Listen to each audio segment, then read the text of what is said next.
This week on the podcast, we have a fascinating interview with entrepreneur and co-founder of Casper Mattresses, Neil Parikh, about how to build a successful brand and business. This interview was recorded earlier this year at the Hudson Valley Ideas Festival and is moderated by friend of the podcast, Carly Riley. Hope you enjoy it. I think often starting a business is like putting up a kite. And if there are really powerful winds that you can catch that are already up there, your business is gonna be way easier, right? And those wins are the market. Those wins are like the idea that like people want this thing, or like the world is kind of like probably like ready for something, and like you've picked up on that thing and maybe other people are picking up on the same thing too.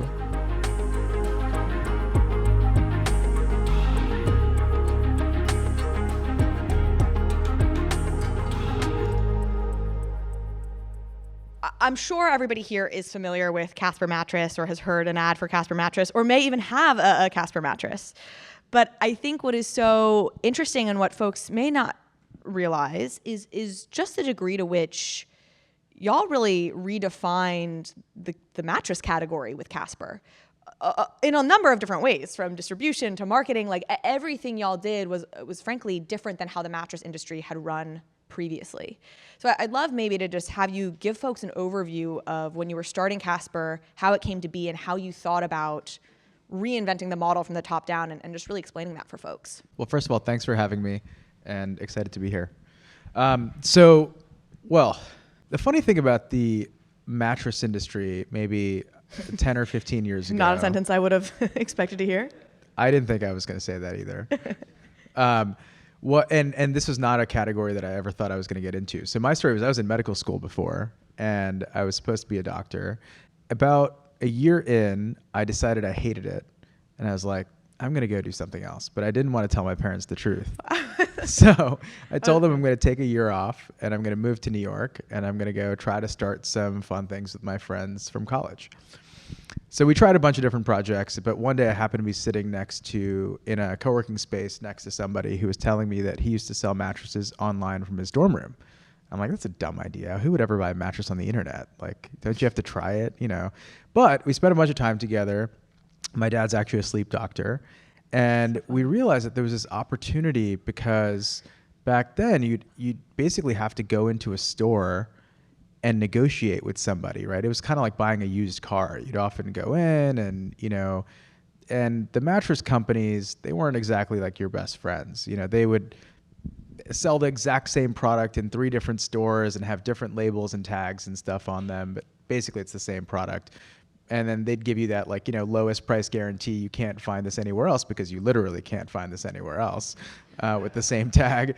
And so, there's an oligopoly that just was a crappy customer experience. But other than mattresses, we realized, okay, there's an opportunity here to go direct to consumer, build a much better product and service from day one. But beyond that, our real interest was, how can we create a brand that's focused on sleep more broadly?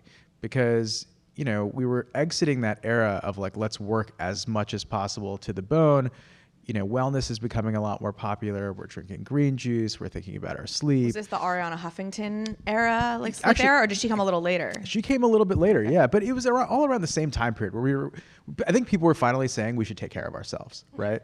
And so we realized that beyond a mattress, there was a much bigger opportunity around how can we create a brand that's focused on sleep and sell many different products and services that kind of inspire people to get excited about sleeping better. And so I want to talk a couple of things. So first, it was somewhat revelatory because, again, you were going direct to consumer, you were selling online. I mean, did that work immediately, or did you have to get the consumer acclimated to the idea of buying a mattress online? Was the appetite there? How was that? We got very lucky. So, April 22nd, 2014, just almost exactly 10 years ago, we launched.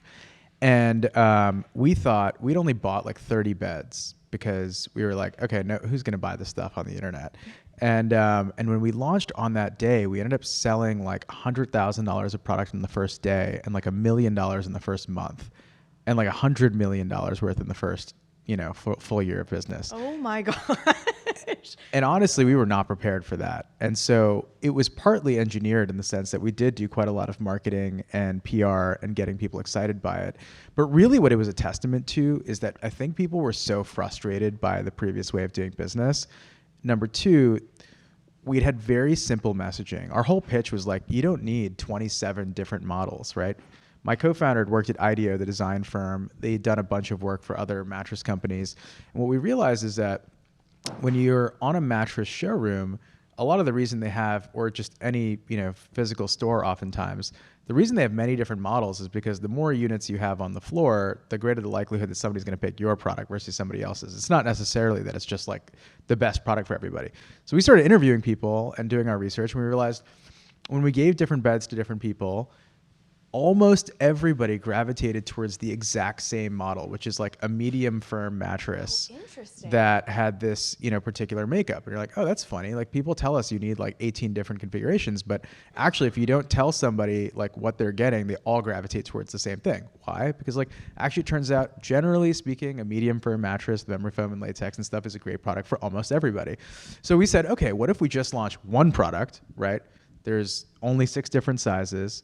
We're not going to have firm and soft and other things. And so I think the point is like, we just really tried to simplify the experience. And the last thing we did is we invented this concept of try it at your house. Like because we didn't have showrooms, we said, okay, we'll give you 40 days to try this product at home. If you don't like it, send it back. And the thing is that actually sleeping on a product is the best way to decide if you like it. And so we sent it to people. And I think that we basically tried to build a company that was really focused on customer service from day one. Orientus, what year was it founded? 2014. Okay. So, and maybe for the last little note we'll talk about here as we talk about Casper and what you guys did so incredibly well. So let's talk about the marketing. I think of it as like a podcast company. And I don't know if it was like if you would consider it an early example of a company that figured out podcasts were an amazing way to sell certain products. But how did you guys approach marketing and why did it work so well? So I think in every moment in time, if you want to get the word out about what you're doing, you have to think about where are we going to find customers that have a product market mindset fit with what we're offering. And two, you realistically just have to figure out arbitrage. And what that means is that like you have to have a sufficiently high conversion rate and low price point of entry into the marketing to get the math to work. Otherwise, you're going to get hosed. And the thing that most people didn't realize is that back then in 2014, maybe before we get to podcasts, I'll talk about the subway. So, great, yeah. Have you guys been on the New York City subways at some point in your life?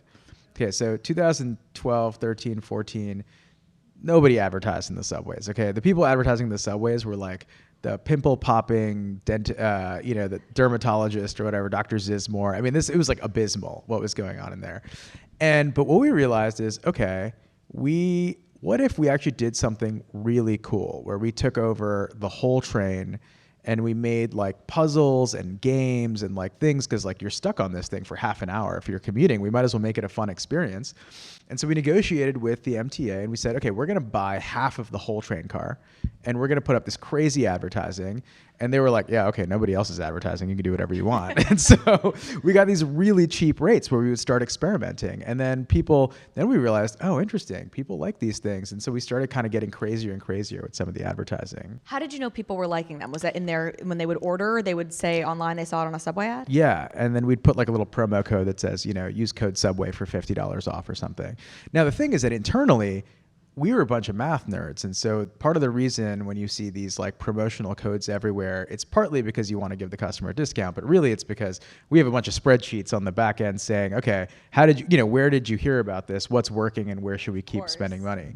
So the point was that like the subways were early. And then once we realized the subways, we're like, oh, what else do people listen to?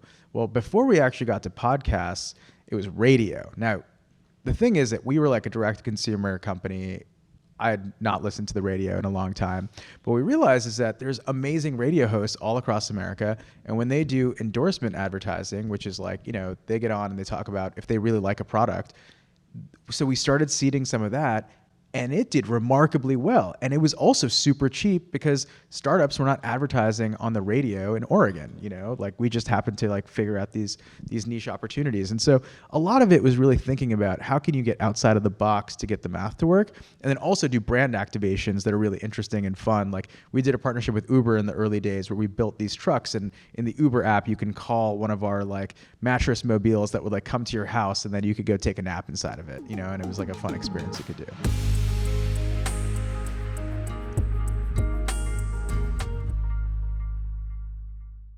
Are you a short guy? Do you have a short guy in your life? In 2013, I mentored a couple young entrepreneurs, Eric and Steven, who are short guys themselves, and they started Ash and Erie to help short guys find clothes that fit right out of the box. Pants, shirts, athletic wear, you name it. If you are 5'8" or shorter and have had this problem, Ash and Erie is the brand for you. Go to ashanderie.com, check out their clothes, and you can use discount code YANG for 20% off your first order. You're going to thank me, or your friend is going to thank me. You're going to thank yourself. If you are a guy 5'8" or shorter and have had trouble buying clothes, your troubles are now over at ashanderie.com.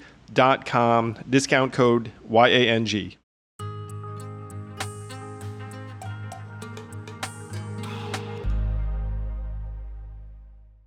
It's so easy, I think, sometimes to look in hindsight. And it's like, oh, yeah, well done. Like all that worked. And there was this blue sky in some ways for y'all to go and play in. And you clearly had the right product and in the right moment. Do you see that kind of blue space right now? Because, in terms of opportunities for entrepreneurs to market or advertise or... Yeah. I think there are always blue sky. And I know. I don't know if is this a real term? Yeah. I think it's blue sky. Right? Yeah. I think there always are, right? The question is, so if you have a business right now, a lot of the challenges are often like, where do you find your customers, right? And the easy thing that Facebook and TikTok and whatever all these social media channels have told you is, well, just advertise on our platform, right? And you'll go and find those customers. But the reality is, like, there's not that many businesses that have gotten that to work because they're so efficiently priced that they charge you, generally speaking, the highest possible rate. And because you're bidding in a marketplace full of lots of other people, right? It's not just like the amount of customer acquisition costs you're going to pay. It's whatever else other people are willing to pay to get those same eyeballs. And so I think you just have to be creative, right? I think that the most interesting stuff I'm seeing right now is often people who are acquiring customers in person, people who are building apps and finding novel ways to get stuff to people, people that are using, influencers in different ways, people that are, a big thing right now, kind of like what you were doing with your podcast, is like owned and operated media, right? Which is like, what if we actually shortcut all the big advertisers and we just create our own content platform on YouTube or our own, podcast or whatever, and actually get, customers in the door that way rather than having to pay the big platforms. And so I think you just have to be creative. That's not to say that they don't have a place. Like, I think what's remarkable is if you want to test an idea today and you're like, I have an idea for this concept, you can go home tonight and using AI, you can make an advertisement and you can launch it on Facebook and you can get a sense for $1,000 if there's interest or not. And I think that is amazing. You could test so many ideas. But once you figure out that there's an idea, you might want to think about other ways of scaling that business. Yeah, I think that's actually something that's worth doubling down on a little bit or double clicking on. I've worked a couple of times with like Y Combinator folks, and it is always like, how do you test the market in the fastest way possible? So no product, no nothing, just put an ad up and see if people are clicking on it and are therefore interested in the product, and then engineer the product later. Yeah. If you're seeing that there's that interest. Totally.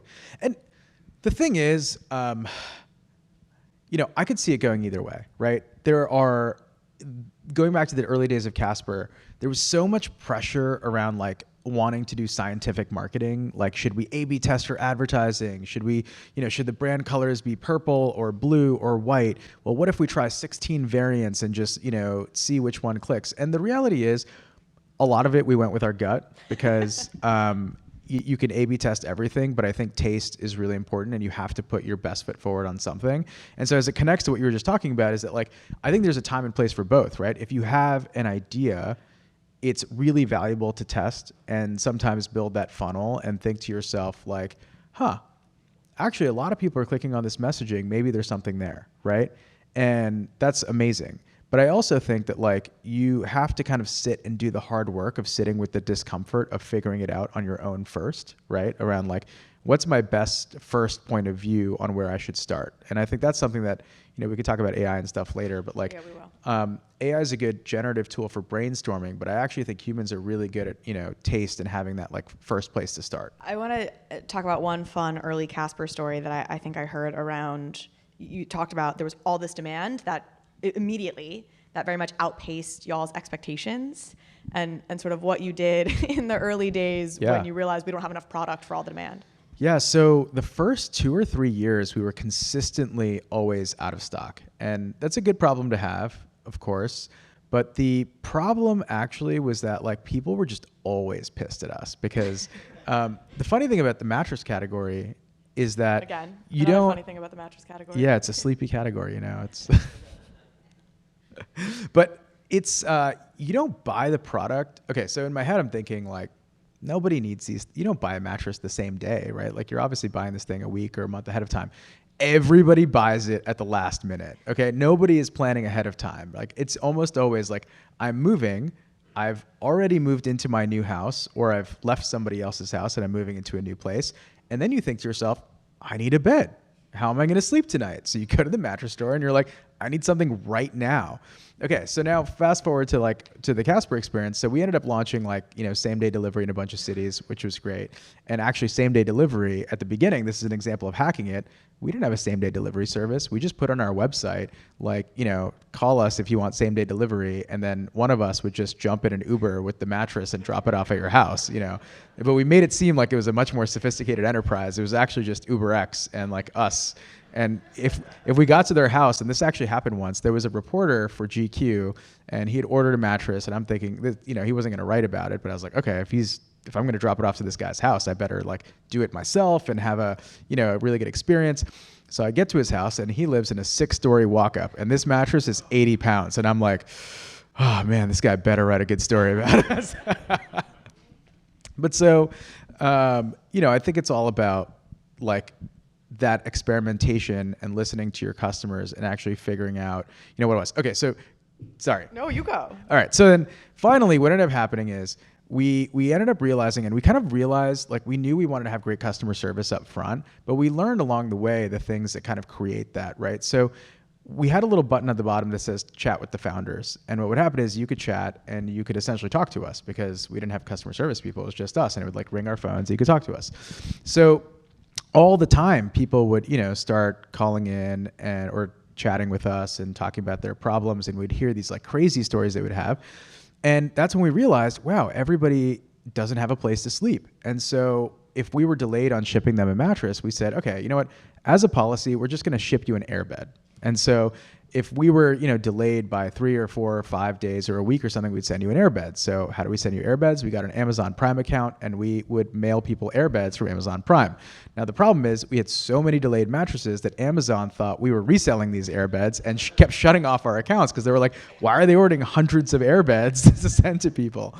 And so, we had to do all kinds of crazy things in the early days, but it set a culture internally of like always go at above and beyond, because people that are buying products from us are often in a very stressful situation, and whatever we can do as a company to build products and services and tools to make their lives easier, like that will reflect on hopefully a much longer term relationship with our company. How long did it take to stabilize, where it was like, okay, because you said it was a couple years really where you almost didn't have enough product because of all the demand. Like when did you finally feel like, all right, Never. Okay. You're still like, it's all chaos. Yeah. I mean, in every phase of the business, there's always like a different challenge. I think 3 or 4 years in, we definitely got to a place where I worried less about existential risk. Like at the beginning, you're always thinking we could go out of business tomorrow because something could go wrong. And at some point you get big enough and you're like, okay, we're like a few hundred people, we have like a big infrastructure and a big team, and you still kind of worry about that, but you're like, okay, now I think we're going to be around for a while. What's the next chapter of the company and what does it look like? And then you get all these harebrained ideas for things that you should try, and then the chaos starts again.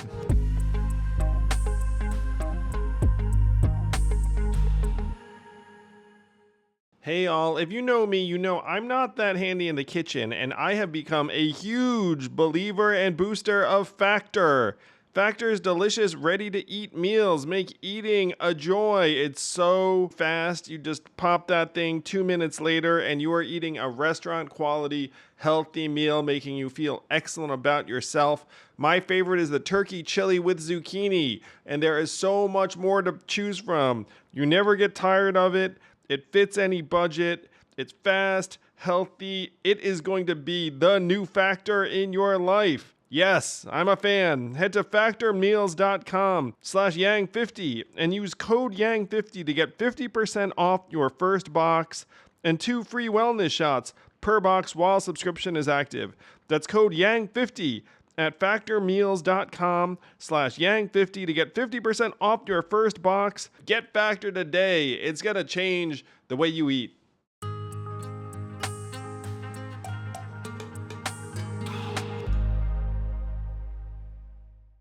I think there's 4 or 5 co-founders. for 5 of Casper? us, yeah. That's a big founding team. But I'm curious, what were the first hires? When I just think it's such a unique position to be in, to like launch a product and within a week be like, we've sold way more product than the 30 mattresses we were expecting. Yeah. What were the first hires? So at the beginning, okay, let's think. So there were 5 of us. We split it up. One was working on technology, one on brand, supply chain and operations, marketing, and then kind of like brand marketing and stuff. Then our first few employees were both in the marketing world. We actually had one who focused on PR, who ended up founding this company called Chief, which is an amazing place for women who are professionals to kind of network and learn from each other. And then another one Terry, who worked on paid acquisition marketing. And then the third was actually my roommate, Michael. And Michael was like an investment banker at Piper Jaffray, the firm. And he also really wasn't enjoying that experience. And so I was like, hey, Mike, can you just like kind of come help us out doing customer service like nights and weekends? And, bless his soul, he was like, okay. So after having worked 14 hours at this investment bank, he would come and write customer service emails for us at nights. And like the other thing is we would send every customer a handwritten note. And at some point, there were so many mattresses that we had to mail that we basically set up a table in the middle of the office and we said every single employee has to write 50 handwritten notes before they leave. Otherwise, we're never going to get these all out the door. And so Michael would, sit there, write these handwritten notes. And Michael ended up leading our customer service team and stayed with us for a long time where we switched from banking. But, it was a lot of like, it's funny because at the beginning, you have to beg people because everybody's like, this company, even pre-launch or in the early days, it's not clear that it's going to work. And everybody's like leaving these amazing jobs. And so you're like, please take a chance on us and kind of do this crazy thing. How long did the handwritten notes last? Oh, years. Wow. Yeah, we wrote a lot of notes. Oh my gosh. So, I think something that has been illustrated here and that I know, knowing you a bit, like that 0 to 1 phase, I think you're really exceptional at and have had a lot of experience figuring out like, all right, how do we get this from a total idea, a concept that I'm having with a buddy to a really functioning company. I know you've now continued to work with a lot of startups, again, invested in 200 plus startups at this point. Would love for you to talk about how you work with, like, what do you tell folks? Like, what do you think right now the landscape looks like in terms of the best practices for that 0 to 1 phase? Yeah. So 0 to 1 is like one of the most fun and the most painful experiences that you can ever go through. I'm sure many of you have started companies, so you know that experience. And generally what I mean by that is like that phase from you have an idea for something, there's a problem that exists in the world that you want to solve, and it could be really small. It could be, or it could be really big. Like I want to launch, a nuclear fusion company and, and change things. So it could range that whole experience, but often it's about honing in on an idea, thinking through, could this idea be a business, right? And then going through the iteration cycles of like, what is it? Talking to customers, actually figuring out like, would people pay for this service, or are my friends just saying this, that they'd buy it?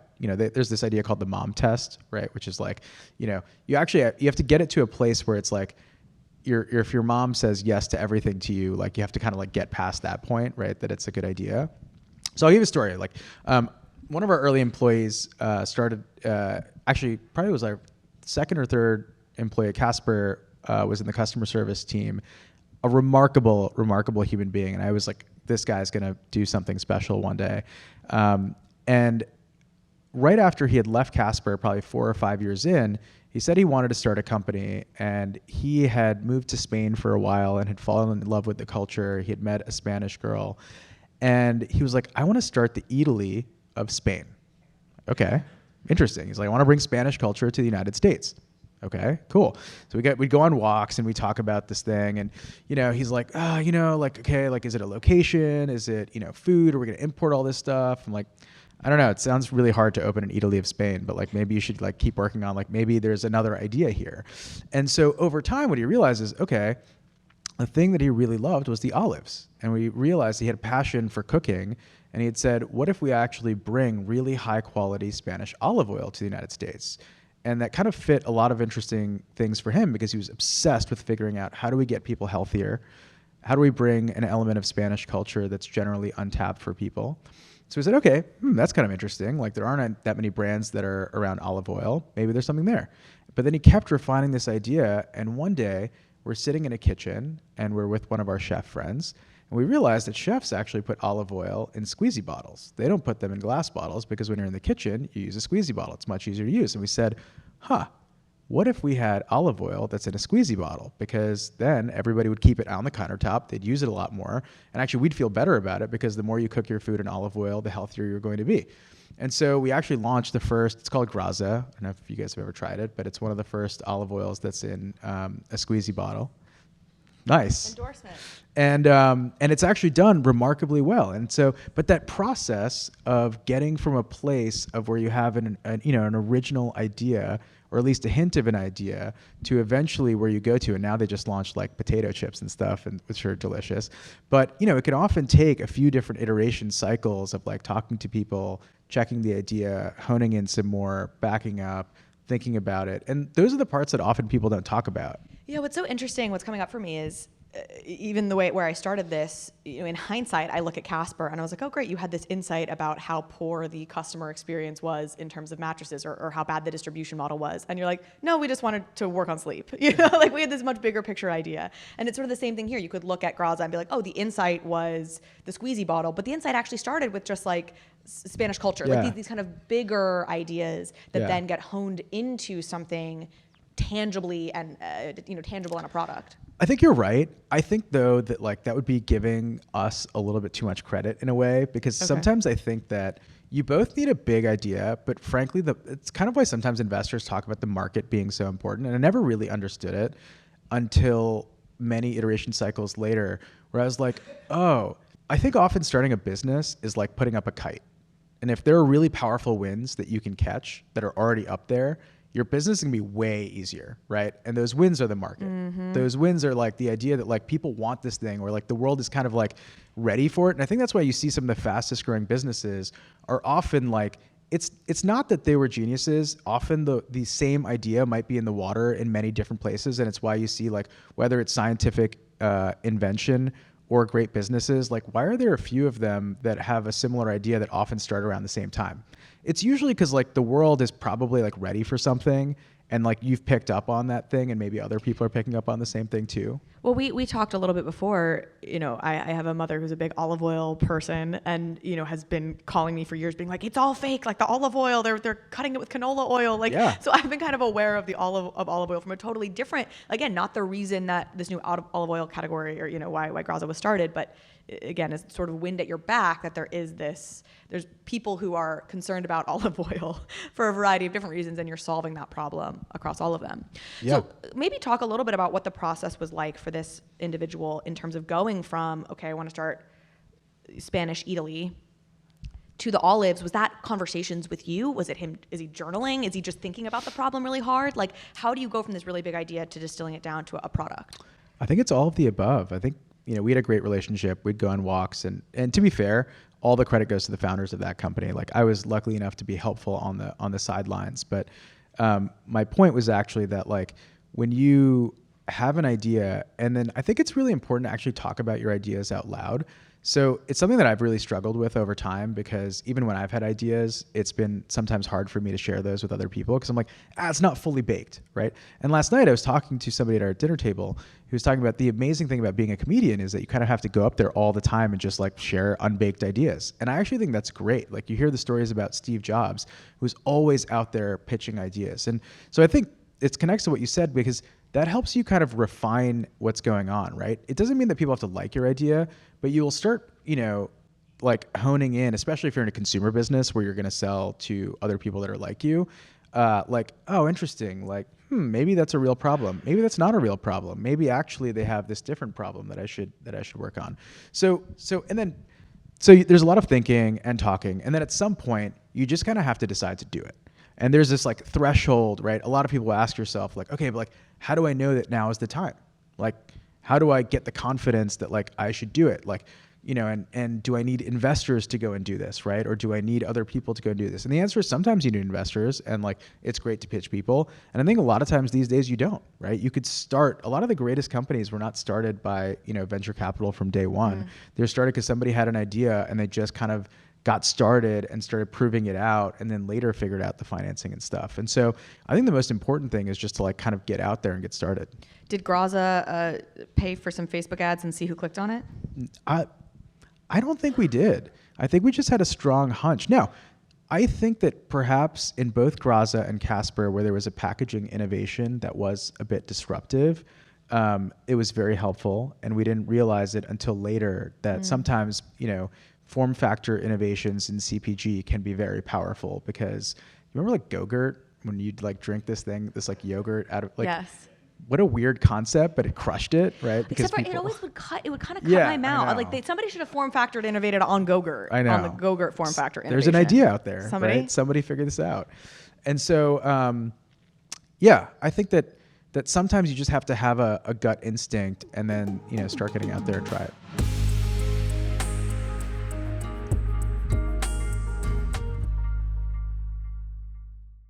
This podcast is sponsored by ExpressVPN. How did you choose which internet service provider to use? The sad thing is, most of us didn't have much of a choice, because ISPs operate a lot like monopolies in the regions that they serve. They then use this monopoly position to take advantage of customers, and yes, they even sell your data, your activities to advertisers and big tech companies, and you don't see a dime. That's why I protect my internet surfing and devices with ExpressVPN. When you use ExpressVPN, it's like a magic portal to a perfectly safe and anonymous internet. And don't take my word for it. This is the #1 VPN service according to CNET. It's used by major companies all over the world. So stop handing over your personal data to ISPs and other tech companies who then mine your activity and sell off your information. Protect yourself with a VPN I trust to keep my privacy online. Visit expressvpn.com/yang. That's expressvpn.com/yang to get 3 extra months free. Go to expressvpn.com/yang right now to learn more.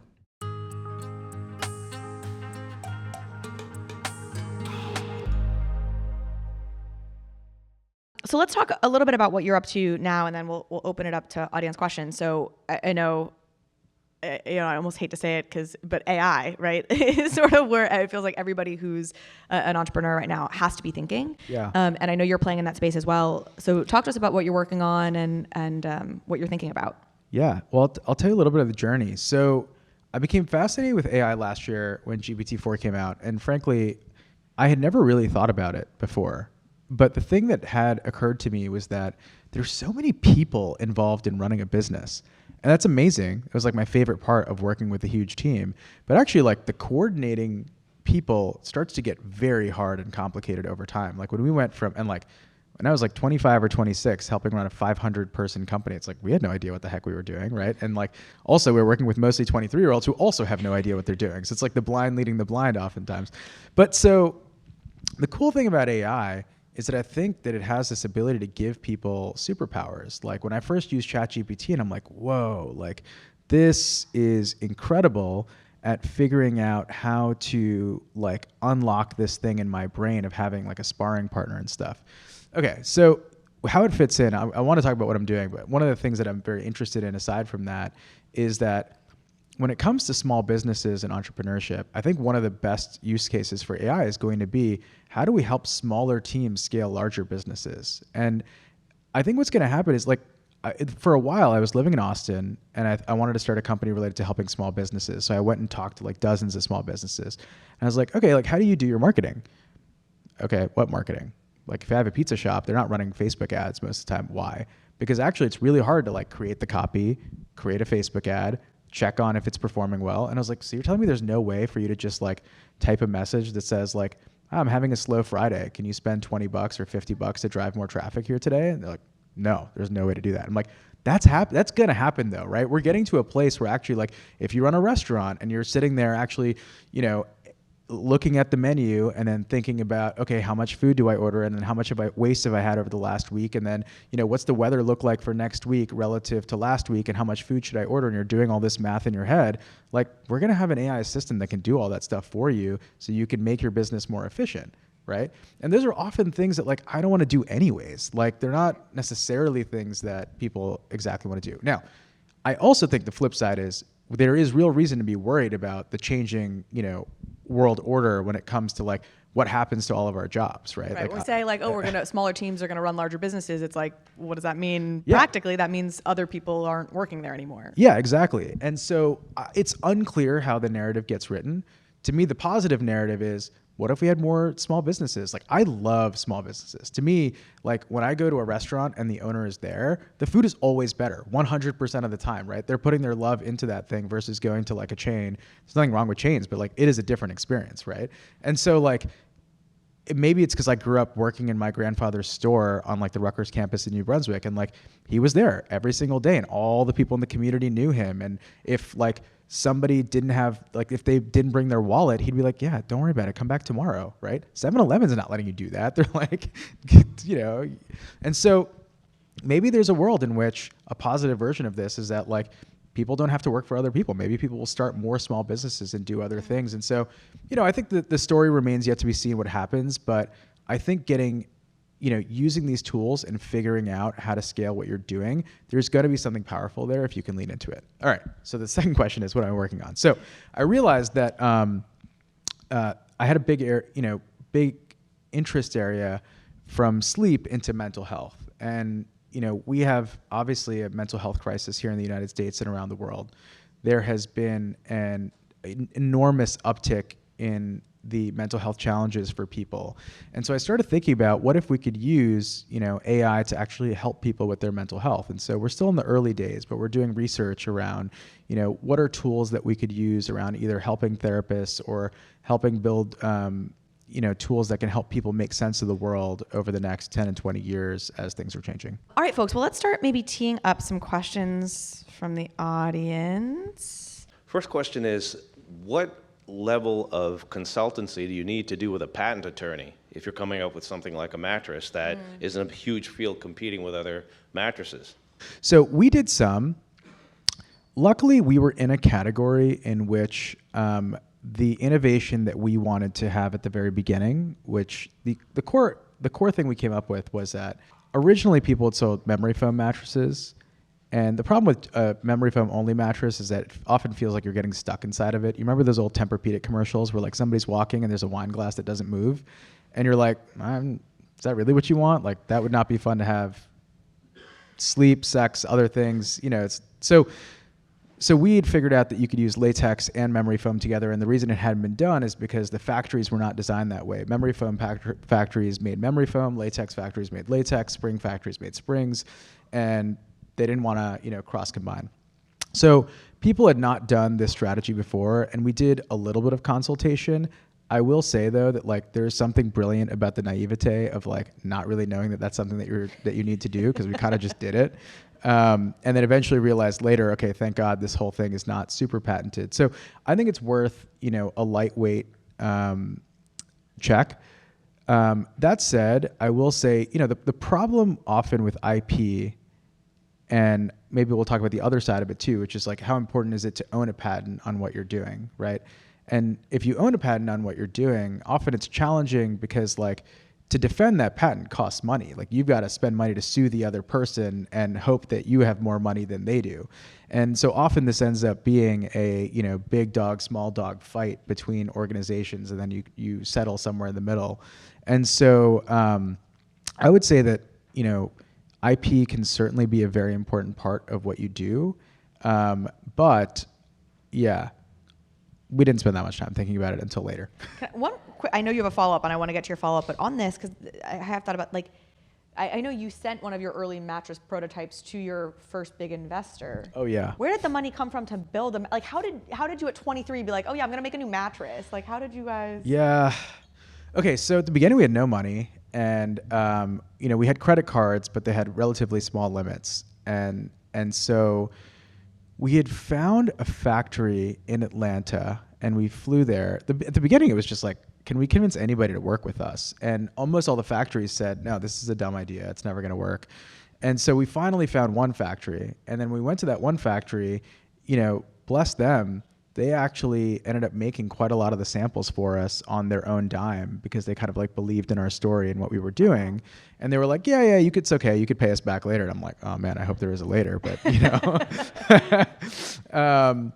And so they were great. And the other things we didn't realize actually were that when you manufacture in the United States, often versus building things in China, in the mattress category, it's kind of amazing because they will give you credit terms. And so if we sold a product, they would actually let us pay them 30 days later after the day we sold that product, which means we floated 29 days of cash, which meant that as we grew, we actually had a negative cash conversion cycle. And our, now, did we plan that? No, we just got lucky. We realized that later because I remember investors in our later rounds were like, wow, you have a negative cash conversion cycle. How brilliant of you to plan that. And we're like, yes. We are very smart.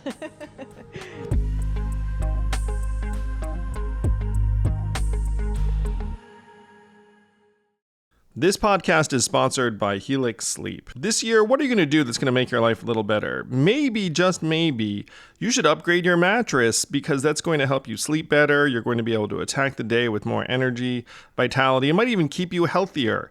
Can a mattress do all that? You might as well find out for yourself, and don't take my word for it. Helix has been awarded the #1 mattress pick by GQ and Wired magazine. It is even recommended by multiple leading chiropractors and doctors of sleep medicine as a go-to solution for improving your sleep. I took the Helix sleep quiz and was matched with a Dawn Firm mattress because I wanted something that felt firm, and I sleep on my back. How do you sleep? Go to Helix Sleep. Take the sleep quiz to find out. This mattress was made for me, but now my kids don't want to sleep on anything else. That tells you all you need to know. Helix is offering 25% off all mattress orders and 2 free pillows for our listeners.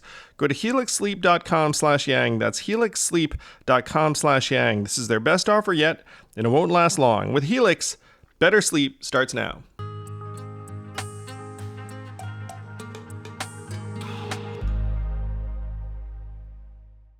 Okay, go ahead. Sorry, your second question. Where did you get the name? Oh, the name Casper.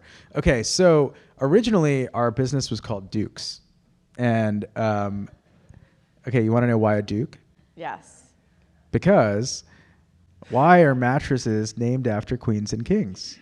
And we were going to be the Rogue Dukes. Oh, that's cute. See, but it doesn't make sense until you tell that story. And so every time we tell somebody that story, they're like, ha, it took a while to get it.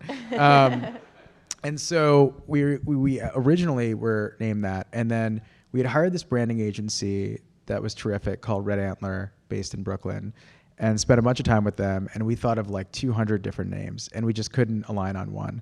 So one day they locked us in a room and they said, we're not leaving until we pick a name, because we're like 2 months from launching. Like we got boxes to print, we got labels to print, like we got to get going on this thing. And, one of our roommates was actually named Casper, but with a K. He was a German guy, and he actually was very tall, and he had this like tiny twin-size bed, and he didn't fit on it. And so I think it was Gabe, my co-founder, was like, what if we named it Casper? And then we looked at it, and we're like, but people are going to misspell it with a K, so we just changed it to a C, and we called it Casper. I always figured it like had like the ghost. I don't know, Yeah. Ghost, and it's like kind of puffy and fluffy, and you sleep on it. I don't know, right? That sort of feels... I think there's something, there's an era in which a lot of people built brands that were trying to be a little bit anthropomorphized. And so there was this idea that you can create a brand that was like a little bit kind of funny and weird, and you almost felt like you knew the person through it. And so, yes, it was partly that. And partly just, they always say like it should be something that's easy to say in a bar in a loud environment so that people can kind of pick up on it. Yeah, it's a good name. It worked. Other questions for Neil? Okay, we've got somebody right there in the center. Yes, this. Hi, I'm Danny. I also do a lot of brand work and marketing, and I've worked in a ton of startups. So I loved your analogy of the kite and sort of like catching the wind. And that's amazing when you catch the wind. And sometimes you catch the wind and you go, and then the wind sort of starts to die. And so currently working at a startup where I'm feeling like the wind's dying a little bit on us. And so I'm curious to hear, you've worked with a lot of startup founders and things. I'm curious to hear the story of like when the wind starts to die and like what are the ways to start to turn it back so that you either catch the wind or know what to do next. Yeah. I will acknowledge that is probably one of the most challenging situations to be in, and you're not alone. I mean, I would say I get a phone call every week from a company that's probably going out of business because they're in a, and I hope that doesn't happen to you guys, but into a challenging situation. So I don't have a good answer, but I'll tell you about what happened a little bit at Casper. So, we were on a tear path for a while, growing very, very quickly. And then what happened in our category was that it started getting very competitive. I'm sure you imagine this era where like 2017 or 18, people start getting like hundreds of ads for different mattress brands, like Jasper, Lisa, this, that, whatever. Was there one Purple. actually named Jasper? No, I made that up. I was like, my God. But there was one called Ghost Bed. And then they sued us for a trademark violation. I'm like, really? But Yeah, there you go. See? But it started to get very competitive, and then we had to think about actually totally redoing our strategy, because originally we were acquiring all of our customers online, and we thought we could grow for a long time just going online. And we realized was actually it's getting very competitive online, and even though we were very confident that we had the best products, the best service, the best team, we won consumer reports all the time, it was easy for other people to siphon off our customers. So we realized, okay, we have to actually go find our own customers in new ways. And so that's when we started in, testing out stores and working with wholesale partners, which was kind of antithetical to the original business, because we were like, no, we're online only. And then we had to eat our egos and go, okay, maybe, I don't know, maybe there's some people who want to buy these things offline. And so we ended up building stores, and now we have 80 of them or 70 or 80 of them around the country. But that was a hard pill to swallow at the beginning, because it was very different than the original strategy that we imagined. And we had to be a little bit open-minded to it and do it in our own way. So what I'd say is that like sometimes it's about changing your distribution strategy, right? Can you get in front of people in a very different way? Sometimes it's about being real about the market. Like sometimes I do wonder, like, should all businesses exist forever? I don't know. I think that like we're on this path where like, there's an expectation that things last forever, but I think that history is generally not in the favor of that. There aren't like, how many 100-year-old companies do we still buy products from today?